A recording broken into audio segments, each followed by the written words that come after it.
Hello, everyone, and welcome to Police Off the Cuff Real Crime Stories. I'm your host, retired NYPD Sergeant Bill Cannon, a 27-year veteran. We're going to weigh in tonight on the Bryan Kohberger alibi.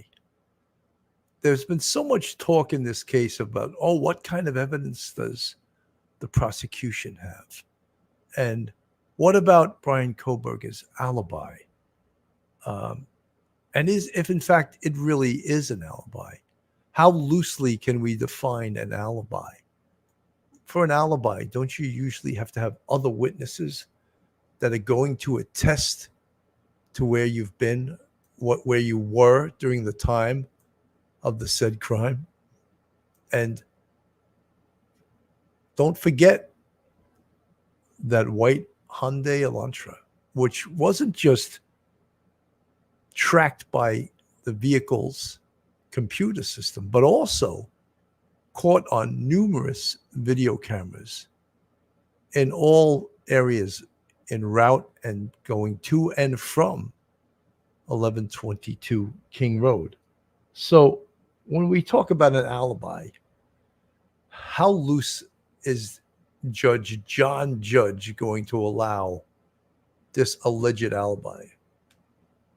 And it was back in May 1st, shortly after defense attorneys for Bryan Kohberger claimed he had an alibi for the night, actually the early mornings, of 4 University of Idaho students were murdered in November 13th, 2022. The prosecution has responded by calling the alibi legally inadequate. Kohberger is accused of, as we all know, of killing Madison Mogen, Kaylee Gonsalves, Zana Knodel, and Ethan Chapin at their off-campus residence in Moscow, Idaho, around 4 a.m., November 13th, 2022. All 4 were close friends and students at the University of Idaho. And we've all seen their pictures. It's up on the screen right now. Kohberger, as we all know, was a PhD criminology student at Washington State University, and he lived in Pullman, Washington, roughly 8 miles away from the scene of the crime at the time of the slayings. And of course, he's pled not guilty. You know, one of the things I asked the other night, and I think that this is fair game to ask this question. If the defense thinks that Bryan Kohberger is so innocent, and if the defense is raising this alibi, why hasn't the defense, and I'm saying they claim he's innocent, why haven't they applied for bond to have him released? That's a fair question, isn't it? Isn't it a fair question? Because if someone's innocent, why are they in jail right now? Really, what are they doing in jail if they're innocent? So isn't that a question that we all should be asking? If this man, Bryan Kohberger, is so innocent, why hasn't the defense applied for bond? So according to an April 17th court filing, public defender Ann Taylor claims Kohberger was driving outside of Moscow on the night of the murders, as well not near the home where Gonsalves, Mogen, Knodel, and Chapin were stabbed to death. Mr. Kohberger was out driving in the early morning hours of November 13th, 2022, as he often did, to hike and run and or see the moon and the stars. The filing also states he drove throughout the area south of Pullman, Washington, west of Moscow and Idaho, including Wawahi Park. In a response to the filing, which was reviewed, the prosecution says the alibi lacks the specificity required by an Idaho law, which states that the defense shall state the specific place or places which the defendant claims to have been at the time of the alleged offense, and the names and addresses of the witnesses upon whom he intends to establish such alibi. The prosecution claims that nothing in the official alibi filing is new information aside from the mention of Wawahi Park. The defendant is offering nothing new to his initial alibi, that he was simply driving around during the morning hours of November 13th, 2022. In response to the defense claim that Kohberger's cell phone data could prove he was not located near the crime scene at 1122 King Road at the time of the murders, the prosecution says in the filing that this information does not rise to the level of an alibi at the time of the homicides because the defendant's cell phone stopped reporting to the cellular network before the homicides and continued to not report until after the homicides. So is it too hard to believe that Bryan Kohberger was smart enough, a PhD criminology student, to turn off his cell phone? Because he knew and he knows that the cell phone would be used to track him. So I would assume that he's smart enough to do that, wouldn't we all? So he simply would turn off his phone. And then the evidence that the prosecution has, look, in no way am I insinuating that this is going to be an easy prosecution. No way. No way is this going to be an easy prosecution. But when you raise an alibi, don't you have to have alibi witnesses? And if you don't have alibi witnesses, don't you, the defendant, have to be your own witness and testify as to where you are at the time and what you were doing? So if he doesn't produce any witnesses to give him that alibi, then I think that he better take the stand. Do you think that his defense attorney, Ann Taylor, really wants him to take the stand in this case? I think not, ladies and gentlemen of the jury. I really think not. But they're going to try to produce this alibi. So, folks, hold on to your hats. Hold on to your loved ones. Hold on to your service dog. Hold on to your hat, your coat. You're about to enter true crime from a police perspective. You're about to enter the off-the-cuff zone. You're about to enter the police off-the-cuff zone.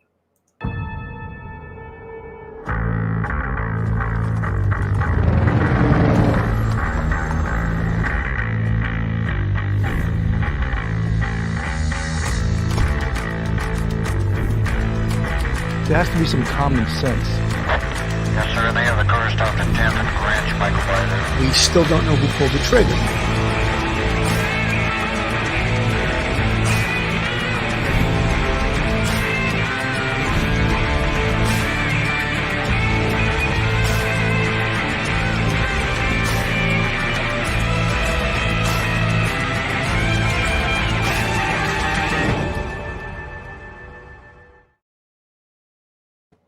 You know, we just recently covered this topic, but what we focused on was the victims in this case, the victims and their families. And, you know, it's like no one wants to talk about the victims. No one wants to talk about those beautiful kids you see up on the screen, Kaylee Gonsalves, Madison Mogan, Zaina Kernodle, and Ethan Chapin. But I covered that in the last episode. And I think it's important always to focus on the kids and the victims and their families, because ultimately they are the ones that this case is about. And they are the ones with whom we are seeking justice for. This is Vinnie Politan, covered this case today. Is the Idaho student murders. This is the biggest case on the docket here at Court TV.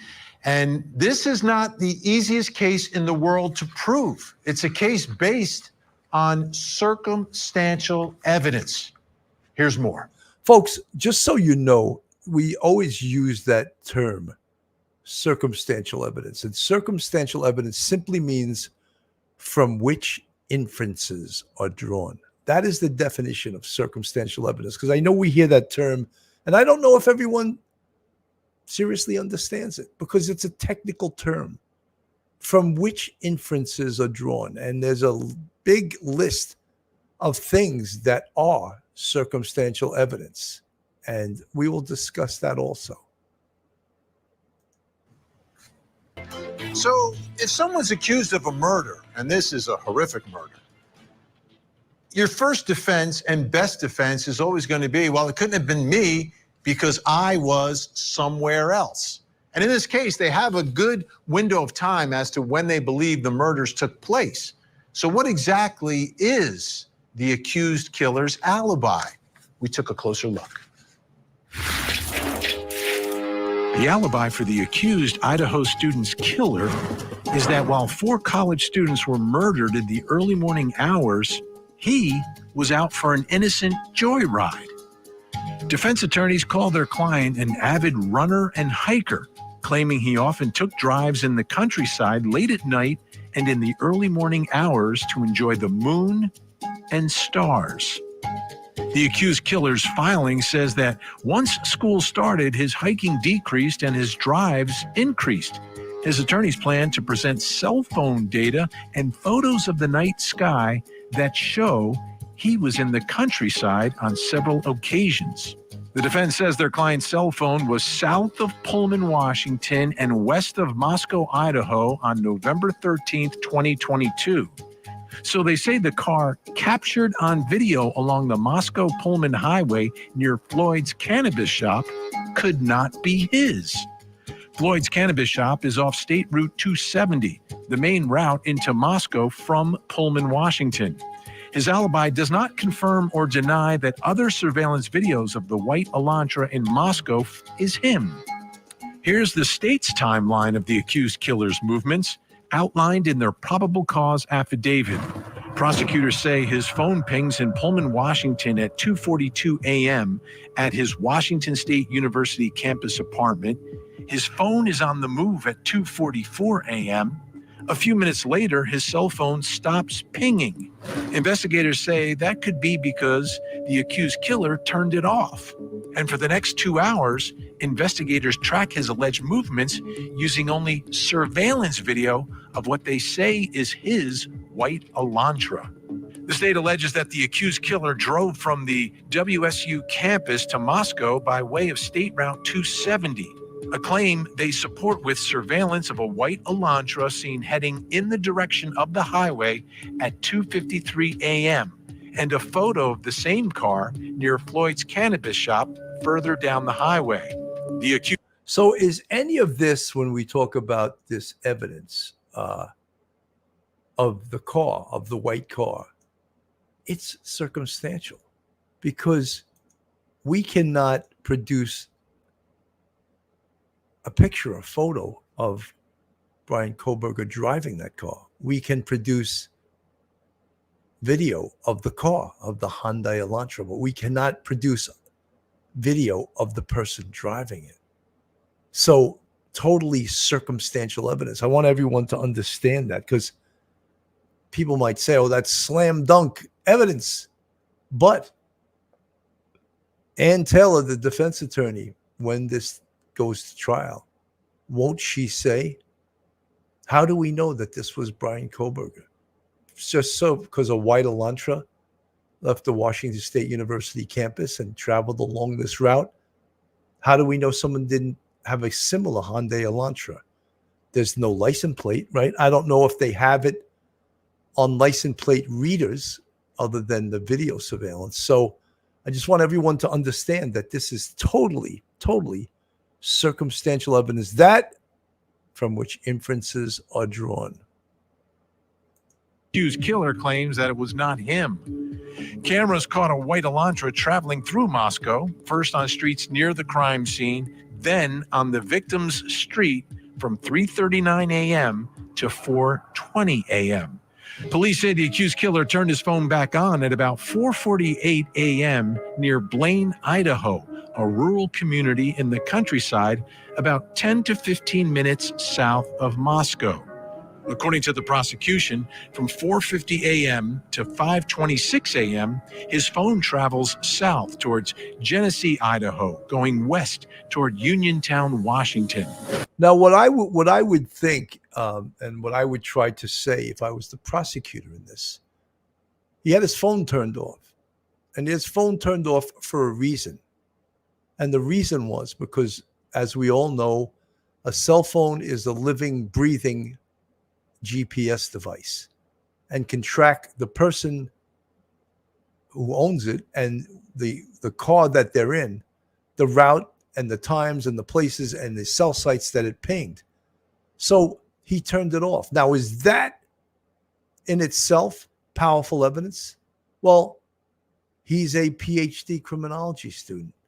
He knows about cell phone technology. He knows about GPS tracking. He knows how the police work. So turning that phone off, is that somewhat powerful circumstantial evidence once again? And then turning it back on, is that also perhaps powerful circumstantial evidence? Where was he when he left the 1122 King Road? If in fact it was him and he turned his cell phone on, was he perhaps getting rid of the evidence? Was he dumping the K-bar knife that was used in these murders? If in fact you believe that he is guilty of these crimes, that he is the perpetrator in these crimes, these are some of the questions I would be asking myself if I was a juror. These are some of the questions I would be asking if I was the prosecutor. These are some of the doubts that I would try to put in the jury's head if I was the defense attorney. So all of these things we need to think about. A route that could lead toward Hawaii Park. The accused killer claims that park was his favorite place, and that in the early morning hours of November 13th, he drove there. His alibi does not say when he got home, but the state says at 5:30 a.m. his cell phone uses service in Pullman, Washington. According to prosecutors, that's when he got home, not after an innocent drive, but after committing a quadruple murder. So that's the accused killer's alibi, but that brings me to our first question. Let's take a look. Does his alibi make any sense? Court TV producer Cody Thomas is on the case and joining us from Washington State. Cody, there you are. Let me ask you, because it's very specific where he said he went. So my question to you is, does his alibi make any sense? From the chat, Professor Michael Geary, he's got some good alibi ideas, but he cannot produce a single person to back up his alibi. He's painted himself into a corner. And Professor Mike, that's a great statement. The other thing is whether or not Judge John Judge will allow this alibi, or will he condition it upon the defendant testifying? I'll allow it in if he's going to testify, or else there's no other alibi witnesses. And if he's not going to testify, I will not allow this in as an alibi. Well, Vinny, of course, it's up to the court to have a direct answer to that question. But I did go down to his favorite location, Hawaii County Park. And I also went at night to just kind of get a feel of the stargazing vibe that he was going for. It was a long drive. There was a lot of dirt road, several miles of dirt road to get there. Take a look at what this park would have looked like after dark at the entrance gate. According to Bryan Kohberger's alibi, he says during the window of time that the murders occurred, he was out driving around simply stargazing, specifically ending up right here at what he calls one of his favorite parks in his alibi, Hawaii County Park. Now, of course, there's nothing wrong with coming to a public park, doing what you want to do, stargazing included. That's what they're here for people's leisure in the community. But one caveat about this park in particular, it closes once the sun goes down. It doesn't reopen until 7 a.m. And if you pan over here to the left, it's gated, and that gate is closed. No cars coming in, no cars coming out. So according to Bryan Kohberger's alibi, he says he was here during the window of time that the murders occurred. Now, we know those murders occurred between 3 a.m. and 5 a.m. Now, how is it that he could be out here at those times if this park is closed? Not to say his alibi is untruthful, but it does get a little muddy once you throw that crucial piece of information in here about Hawaii County Park. So there's two holes that this producer from Law and Crime just poked in it right there. The park closes at a certain hour, and the gates are locked. So was he really, in fact, in that park when the park was closed and the gates were locked? So do you think that maybe Ann Taylor will be rethinking whether or not to actually present that as an alibi. And as I said, also, the judge could condition that alibi upon Bryan Kohberger testifying, or else it's not an alibi. It's really not an alibi. Angel from the chat, in my humble opinion, there's a lot of blood footprints inside 1122. They just haven't said it publicly. They said no trail outside, but people had trampled and driven over the front lot of 1122 all day, in my opinion. You know, Angel D, I don't know if that could be true, because the discovery, which was published, that was giving to the defense, there was no mention of blood evidence or bloody footprint. Oh, there was a footprint, if you remember earlier on, of a certain type of shoe. But that print was raised with a chemical called amino black. And it raised that footprint, or that print made by a specific type of shoe. So in order to compare that shoe, you'd have to find that shoe and compare it to the shoe print that was found on the floor inside 1122 King Road. Then that would be very powerful evidence. But again, we don't know that. Did they recover those shoes in any of the search warrants that they did on the vehicle, the apartment, and the parents' home of Bryan Kohberger? That is yet to be seen. And again, Vinny, that park is about 30 minutes west of Pullman, in the opposite direction of Moscow. So what's the drive like to actually get to that gate? Like, where are you driving? What are you passing? What are you seeing? I'm not seeing much of anything besides all of these wheat fields that you can see behind me. And at night, it was very dark, as you can see on your screen right there. And I was out there maybe around 9:30 to 10 o'clock. And you can see there weren't many cars out there.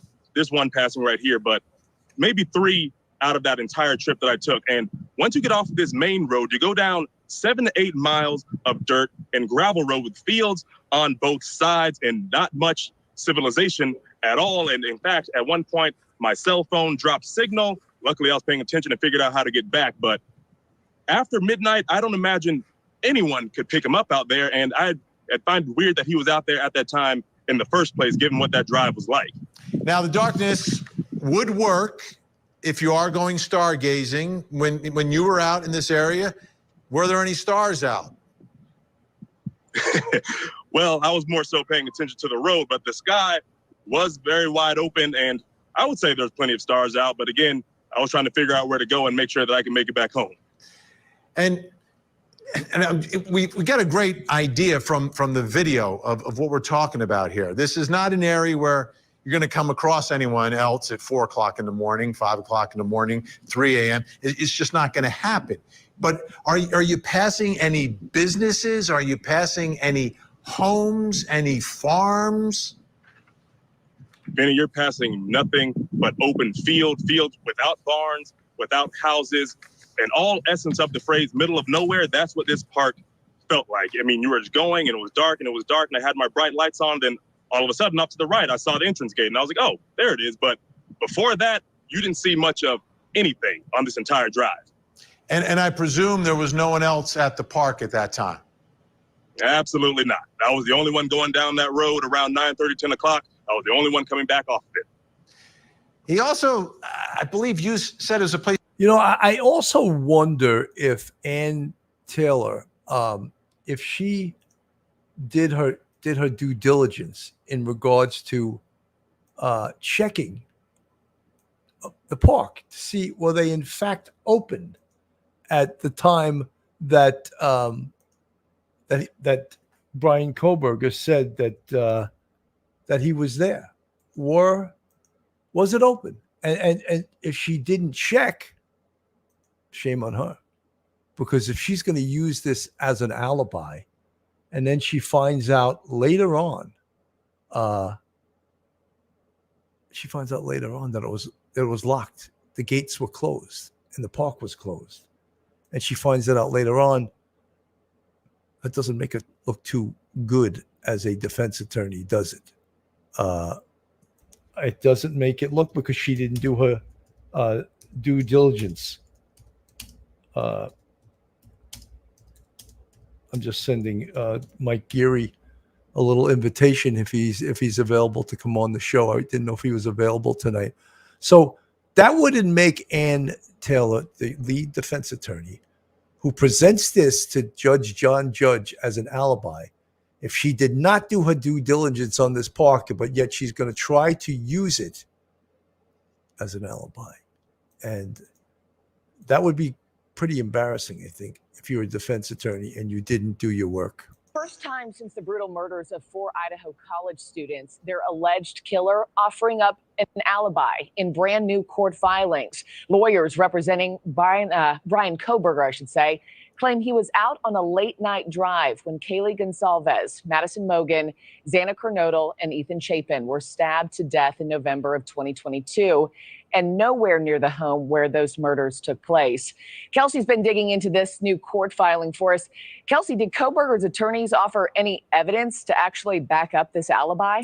Yeah, hey there, Marky. So this is pretty interesting. It's really nothing that proves beyond a reasonable doubt that Bryan Kohberger didn't kill the 4 Idaho college students. So according to his alibi, his attorneys say that there are photos of the night sky in his phone that proves that he had a habit of taking drives late at night. They also claim that they have expert witness who will be able to dispute the cell phone pings that put him at the scene of the murder when the murders happened. The new court filing reads, in part, quote, Kohberger was out driving in the early morning hours of November 13th of 2022, as he often did to hike and run and or see the moon and stars. The defense claims data from Kohberger's phone shows that he went out for late night drives on several occasions. Now, the filing claims that on the night of the murders, Kohberger drove throughout the area of South Pullman, Washington. That is west of Moscow, Idaho, including Wahai Park. But the defense says this, quote, additional information will be provided once the state provides discovery requested and now subject to an upcoming motion to compel.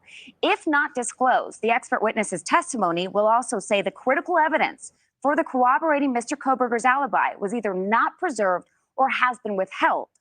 Investigators claim that Kohberger's phone pinged near his apartment at the Washington State University campus around 2:45 in the morning, but stopped reporting to the network after a few minutes.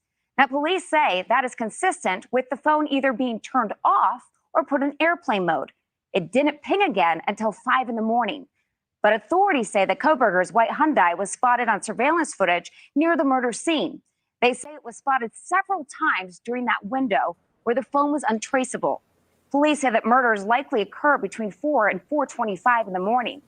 The phone then started pinging again just before 5 in the morning.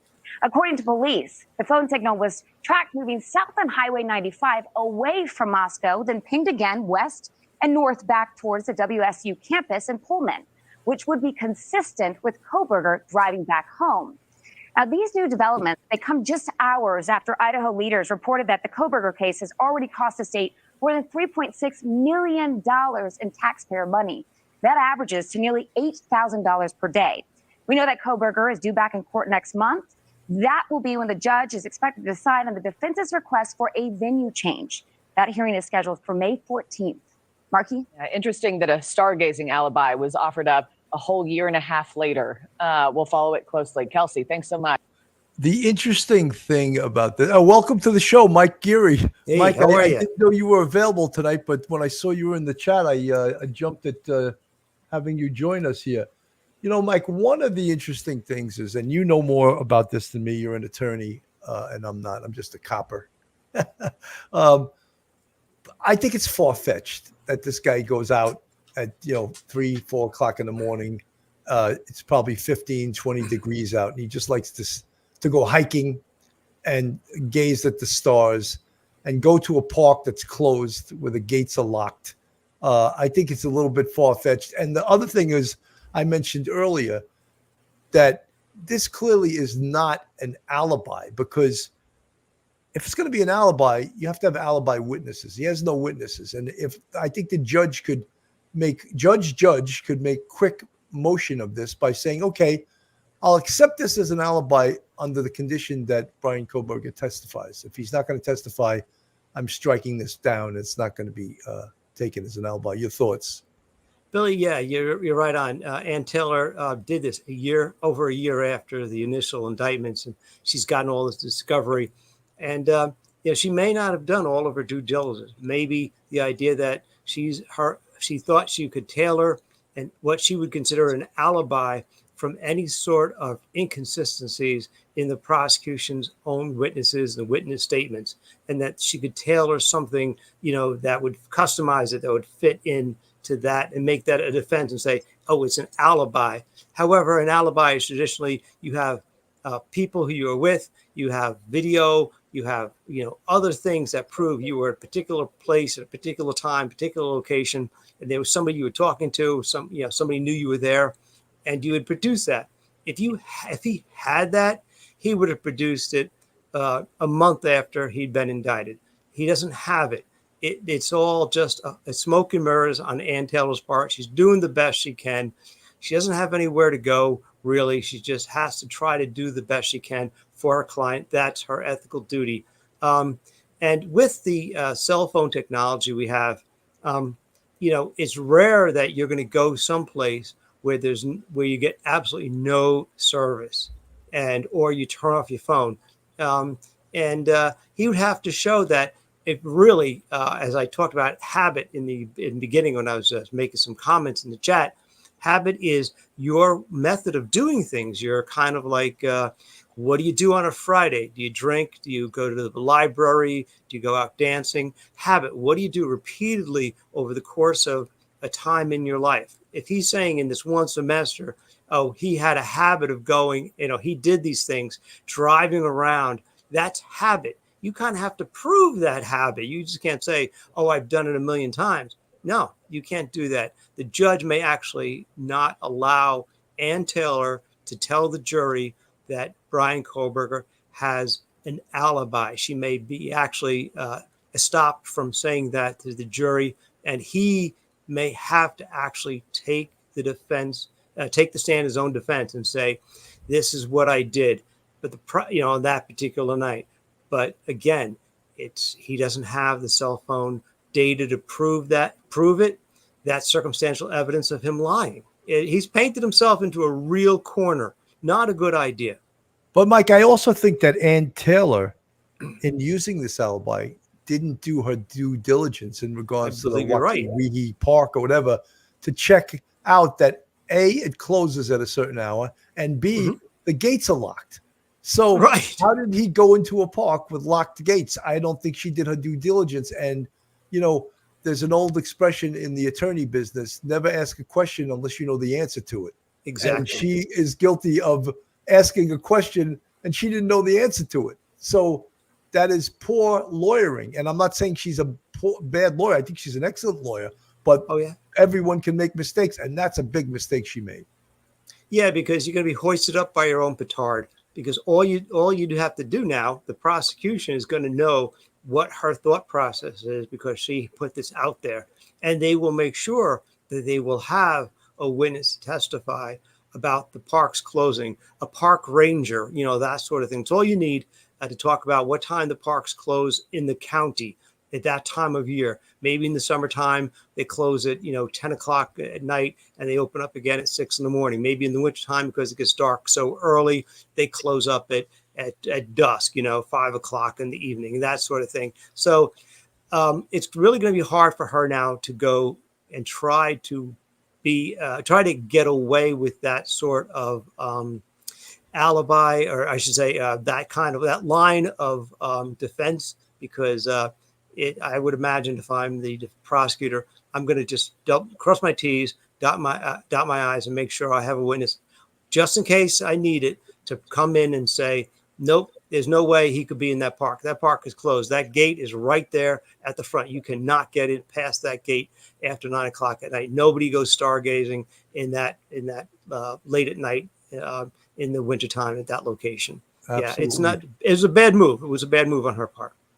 Maui Swift, first of all, Maui, great to see you in the chat. How will he explain away his DNA on the sheath?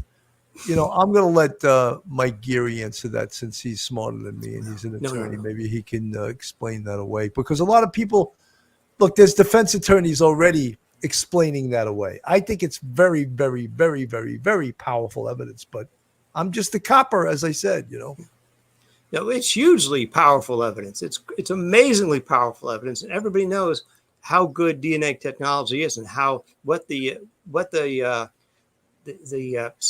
positivity rate is, like 99.9999999% positive when they get these hits.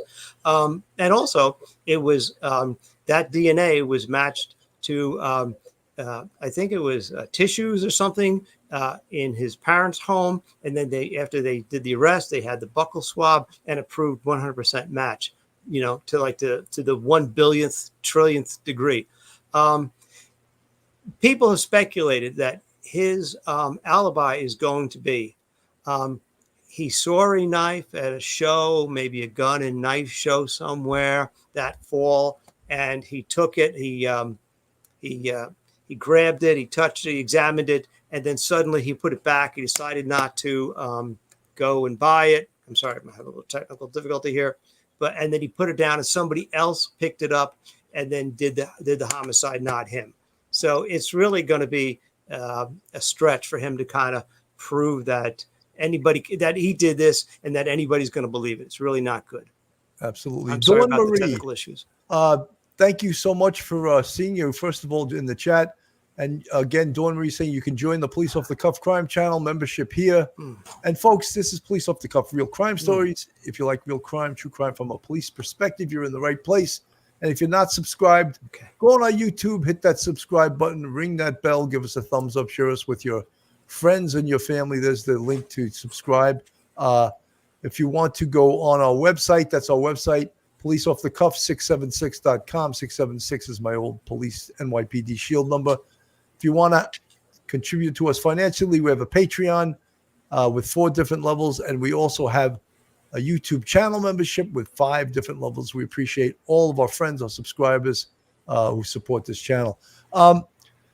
Look, I'm seeing some people in the chat that we don't, and our monitors, our mods, they're not instructed to get rid of people that have a different opinion than us. They're just instructed to block someone who is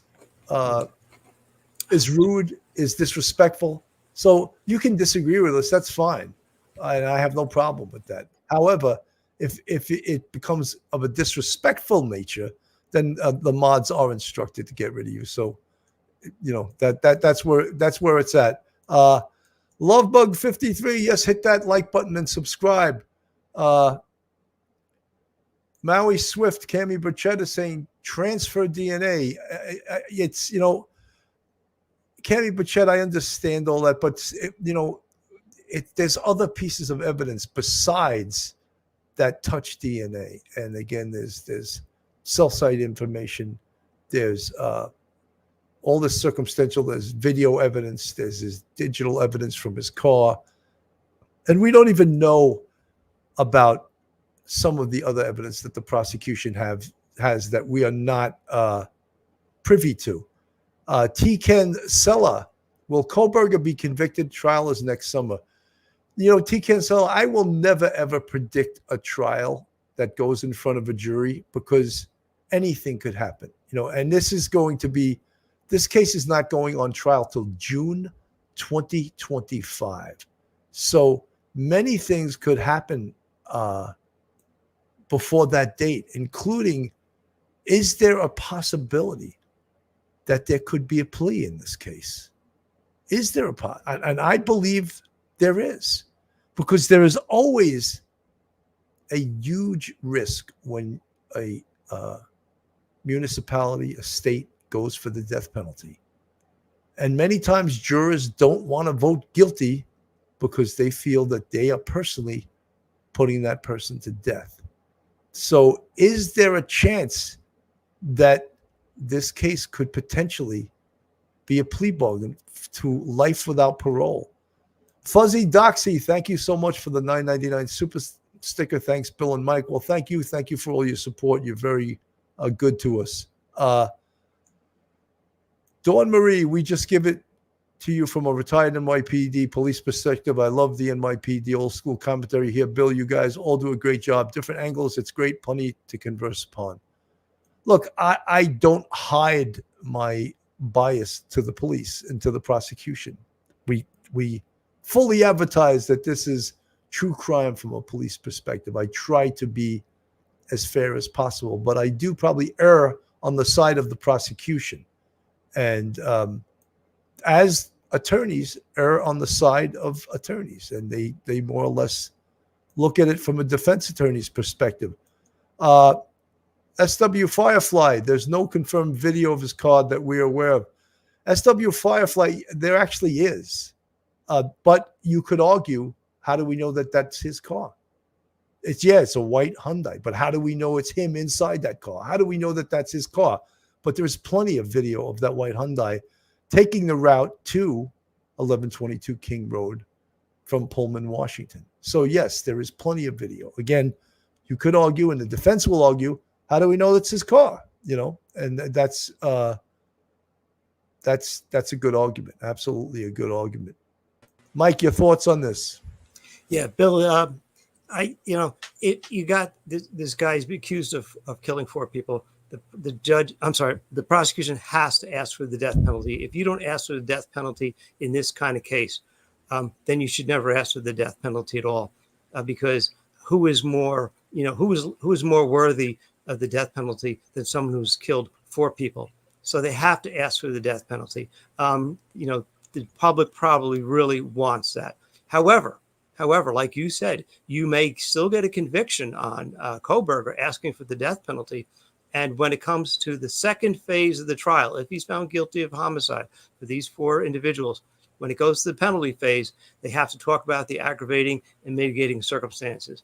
And there may be a jury member who may say, yeah, I think he definitely did it. I am all for that. However, in good conscience, I can't vote to put anybody to death.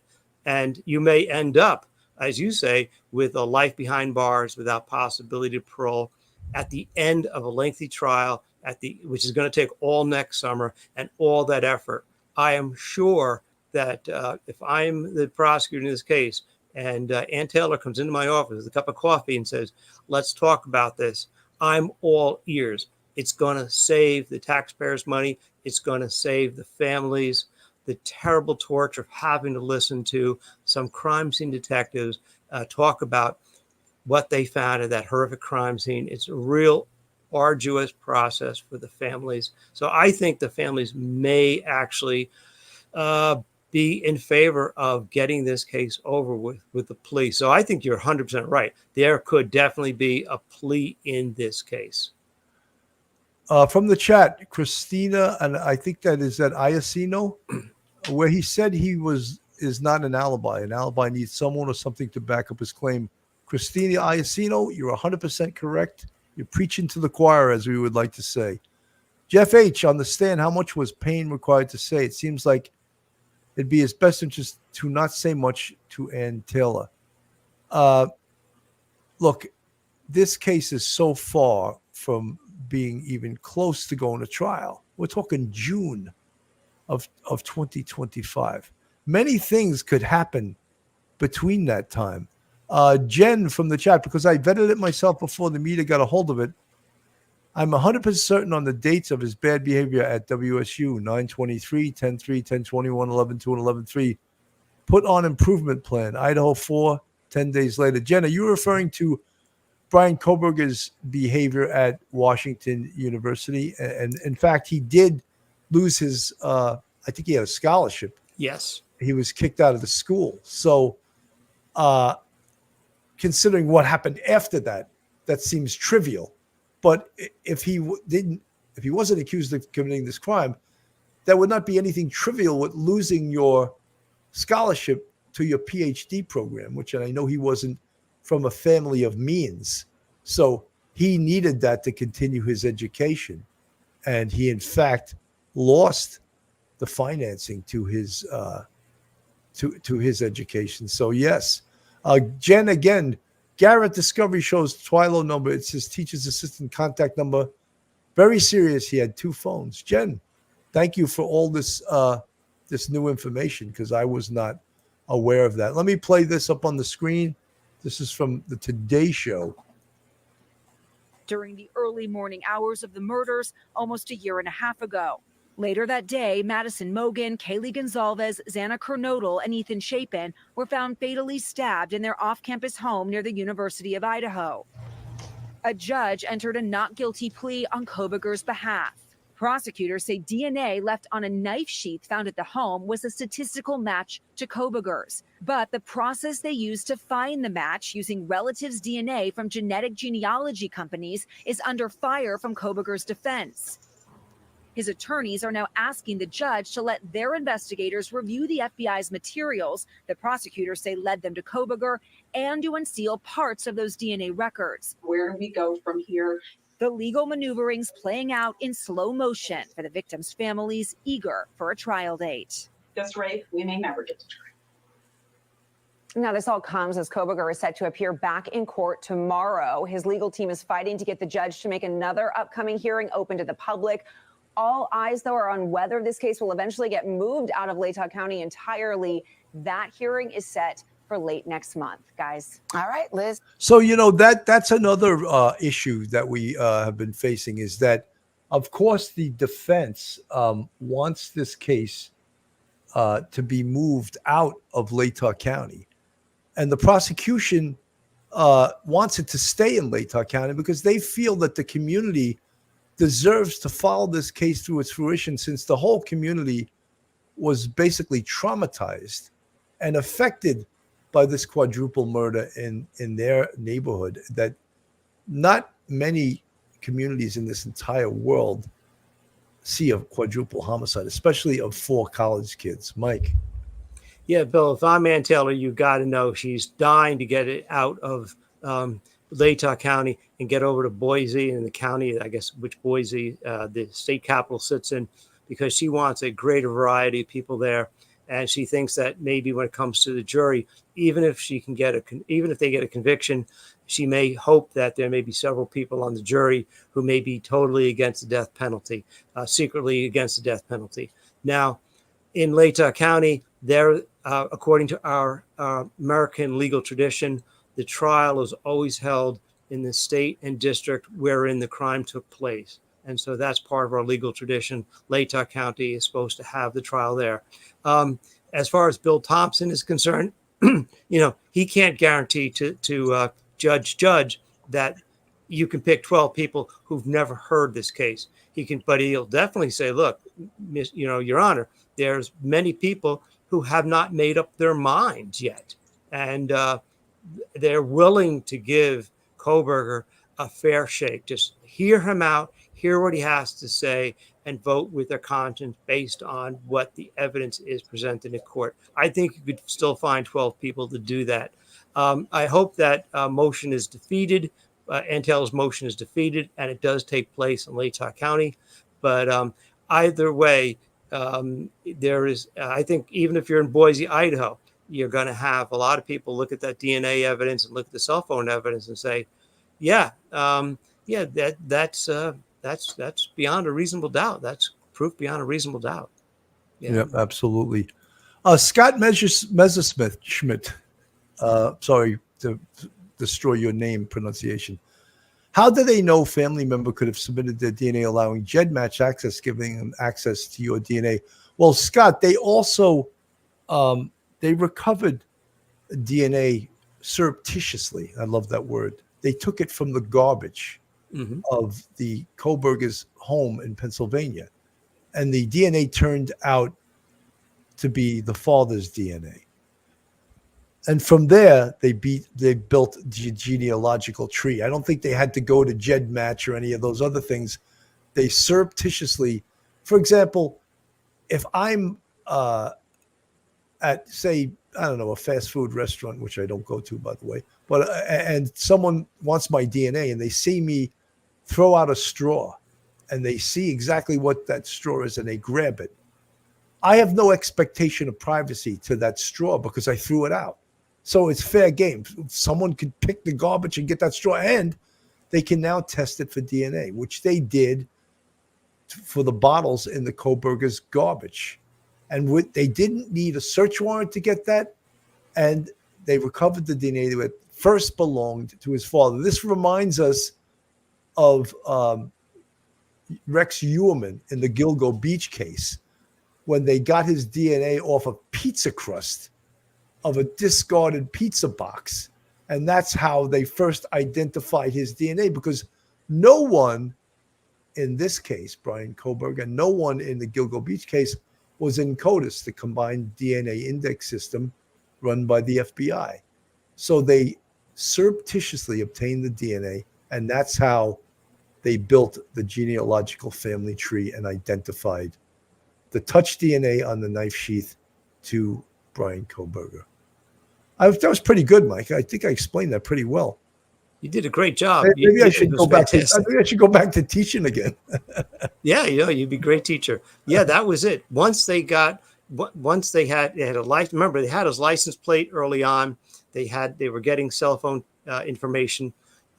They were following him across country. At that point, they only had one piece of DNA. They had the knife sheath. Okay, and so people don't realize that they followed him across country. They surreptitiously, like you said, get the DNA from his father in the garbage. And at that point, they realized the DNA on the garbage in Pennsylvania was a male relative of really close male relative of the person, the unknown male DNA that they had from the knife sheath. And so therefore, that was the final, bit of evidence that they needed in order to get that arrest warrant. And they did the arrest warrant. And then after that, they got the search warrant for the buccal swab, and that tied everything to a nice neat bow. But you're absolutely right.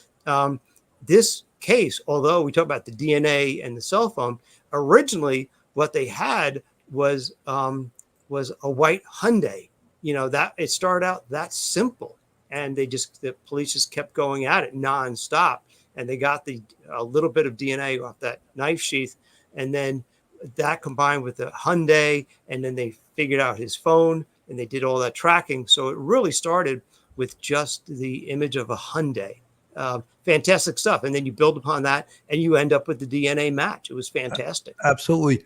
Angel D, I do find it a little strange that none of Bryan Kohberger's DNA was in the garbage. I think because he was taking the garbage that he personally produced and throwing it in his neighbor's garbage pail. That's right. And the feds, the FBI, watched him do that. So that could explain that. I want to show a little bit. This was when Bryan Kohberger was pulled over with his father. And I want you to look at his right hand, specifically his right upper wrist. And just tell me if you think that looks like a cut, like he cut himself. You see where the circle is? The killing of 4 University of Idaho students was pulled over by investigators twice to get footage of both him and his hands. I think that totally is a cut. That would indicate to me that he cut himself. But then again, I would say if he did in fact cut himself, then where is the blood? Why didn't they find his blood anywhere? Let me go back to that. Police identified Kohberger as a suspect in the quadruple killings when officials recovered a knife sheath left by the side of one of the victims. Court documents were unsealed just minutes before Kohberger appeared for a court hearing in Idaho. Investigators were able to locate a single source of male DNA left on the button snap of the knife sheath. An FBI surveillance team was tracking the 28-year-old and his father while the two were on a trip together from Washington State University to Pennsylvania. The FBI asked Indiana police to pull the suspect over while he was driving. Kohberger and his father were pulled over by police twice within a 9-minute time frame. Kohberger is a doctoral student studying criminal justice at the Washington State University campus, which is roughly 15 minutes away from the University of Idaho in Moscow, Idaho. He was arrested for his suspected involvement in the murders of 4 University of Idaho students. Investigators believe Kohberger stalked the victims before the November attack. Cell phone tracking records indicate the 28-year-old was near the residence at least 12 times before the murder, almost always late at night or in the early morning hours. The suspect has been charged with 4 counts of first-degree murder and 1 count of felony burglary. Mike, I forgot about that. He was found, or they have evidence that he visited 1122 King Road 12 times prior to the murders. Okay, circumstantial evidence, but powerful circumstantial evidence. That's stalking. That is reconning. What does it mean to recon, Mike? Recon is basically, it's like the idea that you're planning. You've got a plan in your head and you're going about looking at it. Like, you're going to go there, excuse me, not in the afternoon, but you're going to go there maybe once in the afternoon, but you're going to go there a lot of times at night to see what you can see through open windows with the lights on inside. The curtains aren't drawn. Who's coming in and out? You could sit there. It's a pretty busy place. So I would imagine a young man in a car with a textbook could be just sitting there pretending to be reading a textbook and watching what the comings and goings in that house. So the police believe that's part of the modus operandi that he used in order to take care of this crime. Absolutely. Sue Joy, thank you for this question. What's the benefit of staying silent or entering a not guilty plea? Well, staying silent is recommended if you're a defendant in anything, because you don't want to implicate yourself by running at the mouth. And, a smart defendant will request an attorney, will lawyer up, as we say in the biz. Everyone should always enter a not guilty plea, at least initially. And if down the road, depending on what crime it is, if you think it's to your benefit to change that not guilty plea to a guilty plea in order to get some plea bargain, that will not be, well, the only way that will be the case here is if he is offered a plea in lieu of getting the death penalty. So if he wishes to not get the death penalty, and the prosecutor goes to the defense attorney and says, listen, and I think if Bill Thompson is in fact going to do that, and he's the Latah County District Attorney, I believe that he would first consult with the families. And by no way would he be steered by their demand that he go for the death penalty, but he would let them know, look, this is my intention and this is why I'm going to do it. And I still believe that there is a possibility that could be laid on the table at a later date. Because, look, a death penalty, even if you get a conviction, it could take 15, 20, 25 years for it to be implemented. And during that time, there could be appeals and appeals and appeals, and they could pull back the death penalty. So a life sentence, with a case like this, I would like 4 100-year sentences, consecutively served. I know that sounds like a joke because no one lives 400 years, but we've seen, especially in New York, we've seen cop killers sentenced to life without parole, and they're releasing them with impunity now. So it makes me sick. But so that's why with a case like this, if he is found guilty or pleads guilty, I would like to see a sentence of 400 years. So he never, ever, ever gets parole. Mike, your thoughts? Yeah, Bill, good question by the viewer, because there actually is no real advantage or disadvantages of saying not guilty, Your Honor. Staying silent is just a way to say not guilty without saying it, and the judge will automatically enter a not guilty plea. There occasionally you will get the criminal defendant who will absolutely not speak to anybody, not even their own attorney, and they'll go through the entire trial and everything. So it won't stop any of the processes from happening. It's just his way and Ann Taylor's way of handling things. And that's just the way it goes. I think you're right. Bill Thompson will absolutely talk to the families about this. And I would imagine that at this point, a year and a half after the crime happened, almost getting on 2 years now, they just want this ordeal to be over. And I think they would be satisfied if he just got sent away, never to be heard from again. And I think they might actually be satisfied. You always got to take their feelings into consideration and just talk to them before you do anything like that. But yeah, I would expect Judge John Judge to make him allocute and talk about each and every crime that he committed that night, so that it's completely on the record. I've seen plea bargains reached and people plead guilty and they don't allocute. And I think that's wrong. I want the judge to sit there and force that person to say, I will not accept your guilty plea until you actually speak. I want to hear what you did. and people should just look up online and see the BTK killers allocution. It's hair raising, it's scary, but I think it's absolutely necessary for people to see the evil that he did. And I would like to see that in the Kohberger case, definitely. Absolutely. Folks, Professor Geary used the term of allocute or allocution. Basically what that is to admit to every single statute in the crime, every single subdivision, and admit to every single thing you did. So you don't just say, oh, yes, I did it. No, you go over how you did it, when you did it, why you did it. And that gets in the court record. So down the road, if the defendant tries to appeal, wait a minute, we have your guilty plea here, and you allocuted and you admitted to doing all these horrific things. So that word allocution is a great word. It's a legal word. And that's why they do that. Jeff H., do you think the female officer that pulled over Bryan Kohberger 30 days prior to the murders would have remembered the conversation? The man, the Elantra, no crosswalks in Pennsylvania. Maybe she assisted. Jeff, I don't know that to be a fact, but look, it's on video. So I don't see why she would even have to remember it. It's all videotaped. And that's been used. That's been played for everyone. You know, I see a lot of new faces in the chat. I just want to welcome everyone here. And again, if you're not subscribed, it's right on the screen. Just hit that subscribe button. It's free to do so. We'd love to have you be part of the Police Off the Cuff family. SW Firefly, when you say wrong, what are you referring to? Jen, 1118, Bryan registered tags for Washington. It was simply time. I do think he planned it to fall during this time frame, though.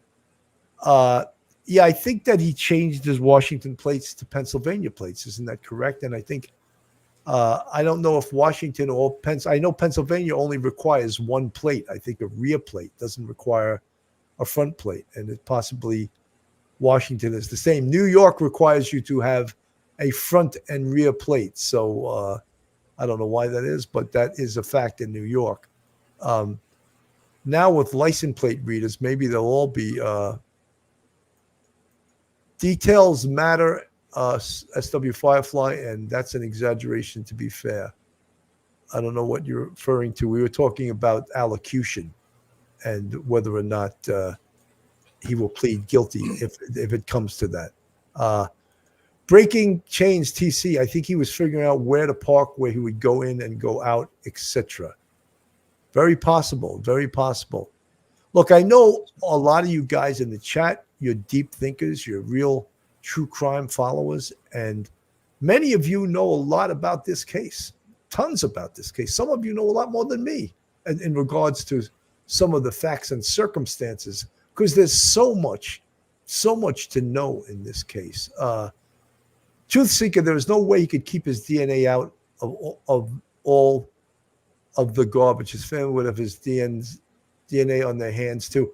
Truth Seeker, what we're saying is the FBI collected the DNA surreptitiously from bottles that were discarded. That's all. They have his DNA was all over the house, of course, but to get the DNA, they got it before he was arrested. So they didn't need a search warrant to get the DNA that they obtained from the garbage. That's all we're saying. So that DNA was processed, and that's when they got the ball rolling in regards to a genealogical family tree profile. Mike. Yeah, Billy, they did it surreptitiously because once you put your garbage out, the Supreme Court has ruled that the United States Supreme Court has ruled years ago, once you put your garbage out at the end of your driveway, that sort of thing, you have no privacy interest in it because you know someone else is going to come along, a third person like a sanitation worker is going to come along and take it. So therefore, you have no privacy in your garbage whatsoever. And so therefore, it's reasonable to assume that other people are going to handle it and see it. So that's what they did. They took advantage of that great Supreme Court ruling, and therefore they're able to do that. They did this in the, as you said, in the Hertzgerman case with the pizza box, and other things. And they did it with a number of times, getting other members of the Yerman family their DNA. They were watching that house for several days because this was the person they were focusing on. And once they got that the DNA from a napkin or something, I think it was, that they believed was a close male relative to the person to the unidentified, heretofore unidentified person that they got the DNA off that knife sheath. They had that match, and that was perfect, and that was really close match. So they knew it was a close male relative. So they realized, okay, that's probably a father and a son. Okay, who's the son? The son is, oh my God, that's Bryan Kohberger, the guy who owns the White Elantra, who we're following across country. So that makes their case stronger. And then after they made the arrest, then they did the buccal swab, which proved 100% it was theirs. But that's how it worked, and it all fell into place for the police really well. They didn't get other garbage from any other person down the street or anybody like that. It was his garbage, the garbage that belonged to his family. Yeah, they were watching him probably for 48 hours before they moved in. You know, they were just waiting for information, and they got that and the DNA results back. But yeah, they did see him act very strangely, washing his car, throwing out his garbage with gloves on. Because you got to figure he was stopped twice by the police in like 10 minutes in Indiana on Route 80 going eastbound across country with his dad. That, you know, he's not stupid. He knows something's up. And so therefore, when he got home, he washed his car completely, probably inside and out several times. He took all the garbage that he had, he put into a bag, wearing gloves at 3 o'clock in the morning. That's rather strange behavior, but they got him. Absolutely. Jen, I'm glad you're really from the chat. You're raising some really interesting points here. Dr. Ramsland wrote a book on BTK. Bryan took online classes under Ramsland. This is why I don't think Bryan was confused about who was home. BTK first attacked 4 people. Yes, I think he studied other serial killers, and I think that 12 visits to 1122 King Road, as verified by cell site information. That's not accidental. That's called, what we call in law enforcement, as reconnaissance. He was planning to do something in the future. That's why he visited there 12 times. He was checking it out. He was seeing the best times to do things. When were they home? When were they not home? What times were they home? Were they all late night owls? What days or what nights did they have parties there? Well, after all, 1122 King Road was known as a party house. And that, you know, of course, the defense is going to use that to create doubt. Oh, this was a party house. How do we know that Bryan Kohberger didn't attend one of those parties there? How do we know that? And then maybe he could have left the sheath that night when he was there with permission and authority.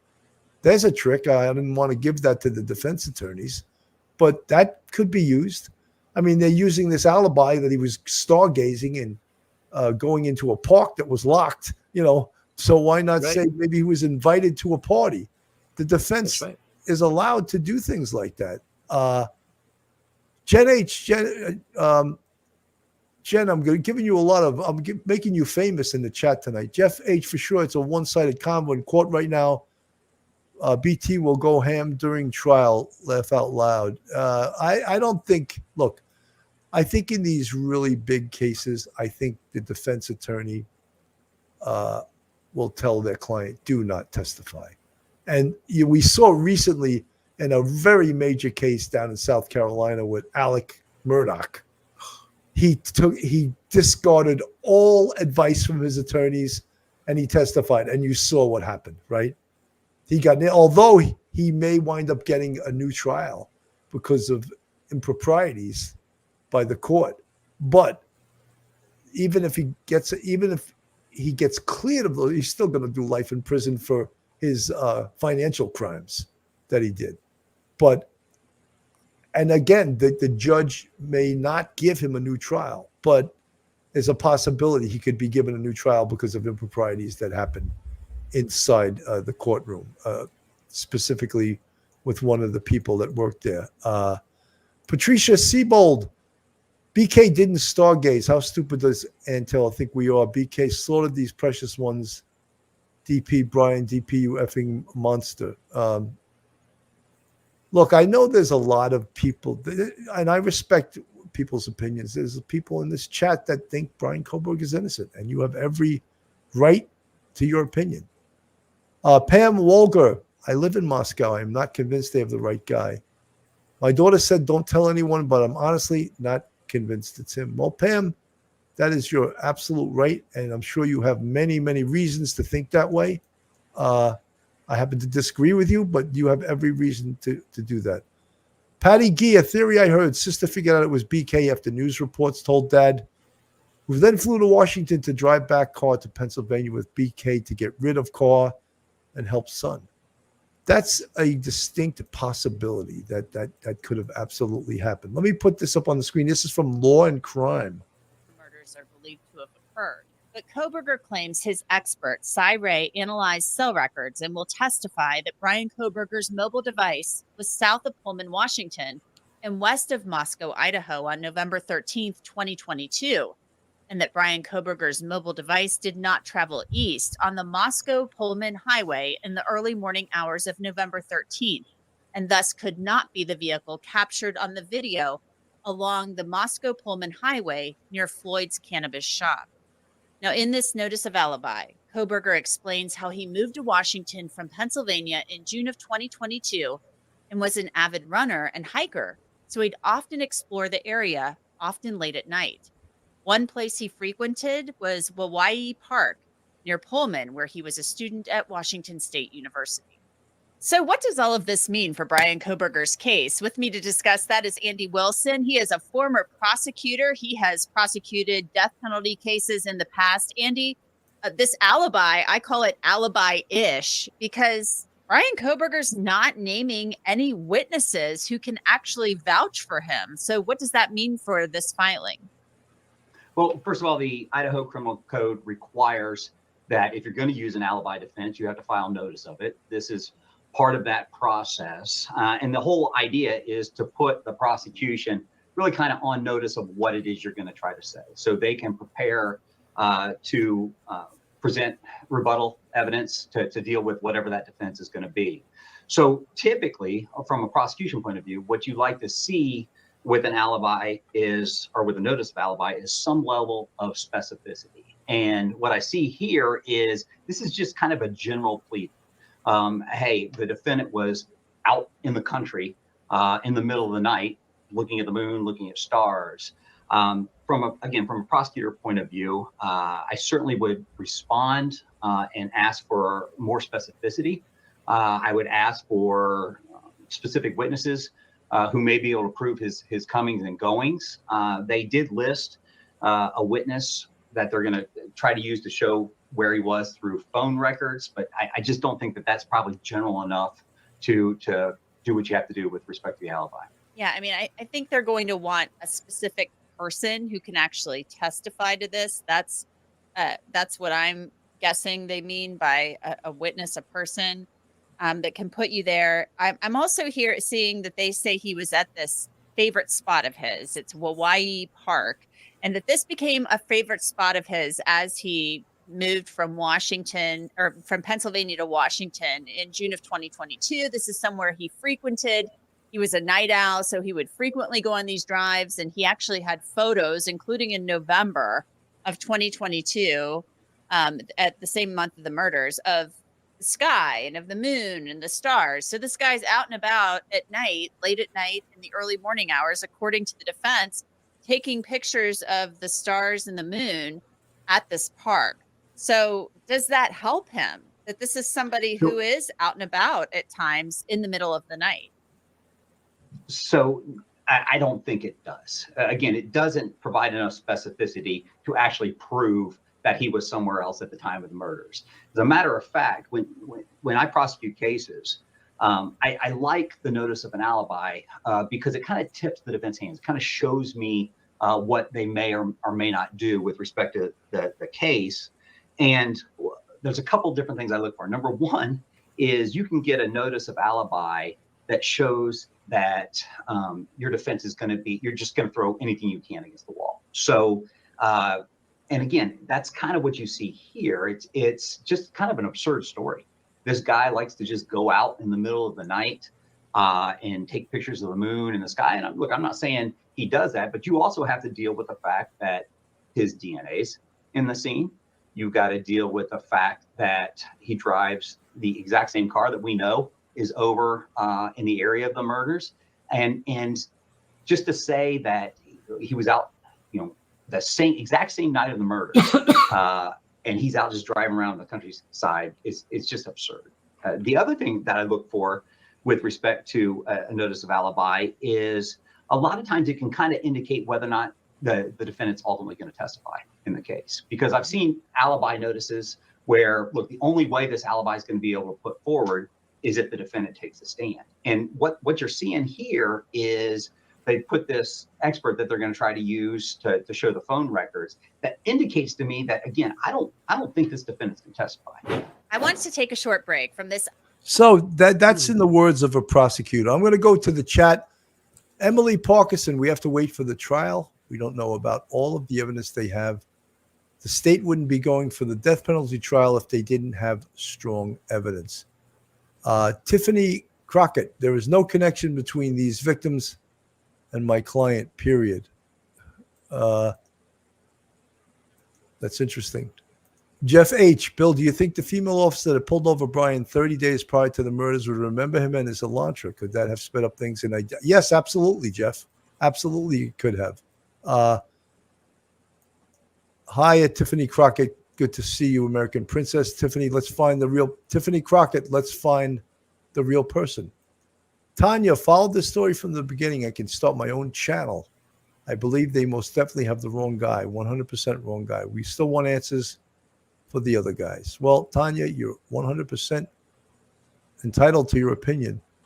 Jen, other random weird things. 10-3 when Bryan had to meet regarding 923 first altercation. Some time frame. Jim, Pam Colbert found the skulled rabbit by their mailbox. Pam retired from vet med at Washington State University. Oh. Stefania, I believe that theory, one of his sisters said out loud to his family members that he may be the one who did it. Yeah, all of this circumstantial evidence is, it's there, but it's not anything that they're going to use in the trial for sure. Tiffany Crockett, there is no connection. Lovebug53 is a smart guy. He might get away with this.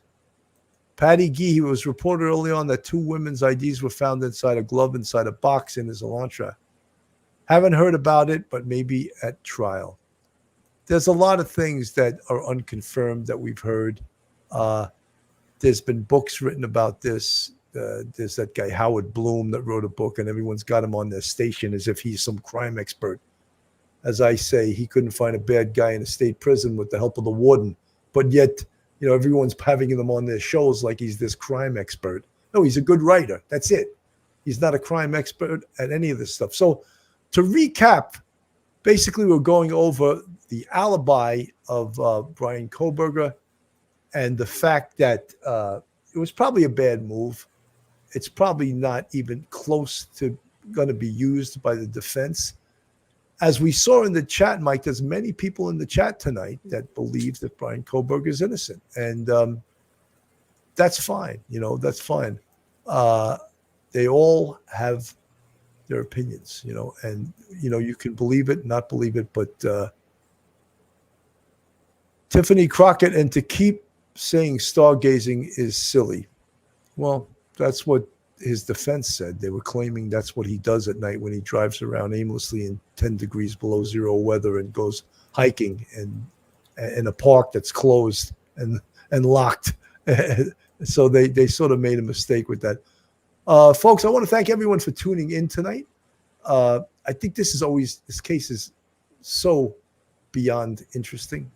And I always like to say at this point in the show, we always want to remember these young students here, the victims in this case, Kaylee Gonsalves, Madison Mogen, Zana Kernodle, and Ethan Chapin, and their families. And we pray for them and their souls. Mike, your final thoughts. Final thoughts. I'm glad that people are very interested in this case and are really analyzing this stuff, because that's excellent. I think part of the issue that people have is that there has been such a good lockdown. And I hate to say the word good, but there's been such a lockdown on information. Everybody's obeying judge's orders not to disclose things to the press. So there really hasn't been a lot of leaks whatsoever. And so therefore, people are, and we do too, because we're trying to get information. Sometimes you operate in a vacuum. But if there was a lot more information, people might feel slightly differently about the case. But you know what? There's nothing wrong with analyzing the case from several different sides and thinking about, what may have happened, what may not have happened, and questioning the evidence. That's what you're supposed to do, and that's a good thing. So that's part of our system, is that we get to actually make the prosecution prove their case, because Bryan is not presumed guilty. He's got the statutory presumption of innocence. So therefore, the onus is on the government to prove their case. And hopefully we'll see a good case starting next summer. Absolutely. Folks, I want to thank all the new people I see in the chat tonight. And just to do me a favor, if you like the show, just hit that subscribe button that's on the screen. And a very healthy conversation tonight. A lot of dissenting opinions, which is fine. I really like that, as long as it's respectful. So, folks, have a wonderful night. I'm Bill Cannon from Police Off the Cuff on behalf of myself, Professor Mike Geary, and the Police Off the Cuff family. Have a great night, and God bless everyone. Good night. One episode just ain't enough.